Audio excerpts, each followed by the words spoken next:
دعوت اسلامی کے اشاعتی ادارے مکتبۃ المدینہ کا مطبوعہ 48 صفحات پر مشتمل شیخ طریقت امیر اہل سنت دامت برکاتہم العالیہ کا مایہ ناز رسالہ خاموش شہزادہ صفحہ 7 پر ہے۔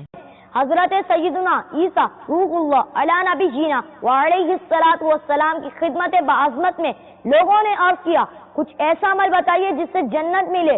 ارشاد فرمایا، کبھی بولو مت۔ عرض کی، یہ تو نہیں ہو سکتا۔ فرمایا، اچھی بات کے سوا زبان سے کچھ مت نکالو۔ آئیے خاموشی کے متعلق 4 فرامین مصطفیٰ صلی اللہ علیہ وسلم سنتے ہیں۔ من سنت نجا، یعنی جو چپ رہا اس نے نجات پائی۔ الصمت سید الاخلاق، خاموشی اخلاق کی سردار ہے۔ الصمت ارفع العبادہ، آدمی کا خاموشی پر قائم رہنا اعلیٰ درجے کی عبادت ہے۔ آدمی کا خاموشی پر قائم رہنا 60 سال کی عبادت سے بہتر ہے۔ میٹھے میٹھے اسلامی بھائیوں اور مدنی چینل کے ناظرین، جس بد نصیب کی زبان کینچی کی طرح ہر کسی کی بات کاٹتی چلی جاتی ہوگی، وہ دوسرے کی بات اچھی طرح سمجھنے سے محروم رہے گا، بلکہ باتونی شخص کے لیے یہ بھی خطر رہتا ہے کہ وہ بک بک کرتے ہوئے زبان سے معاذ اللہ عزوجل کفریات نکل جائے۔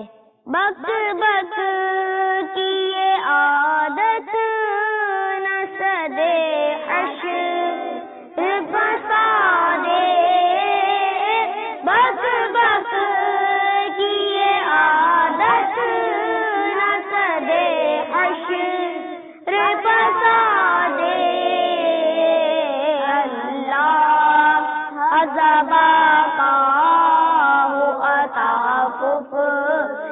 مدینہ مدینہ، اللہ عذابا کا عطا کفل مدینہ۔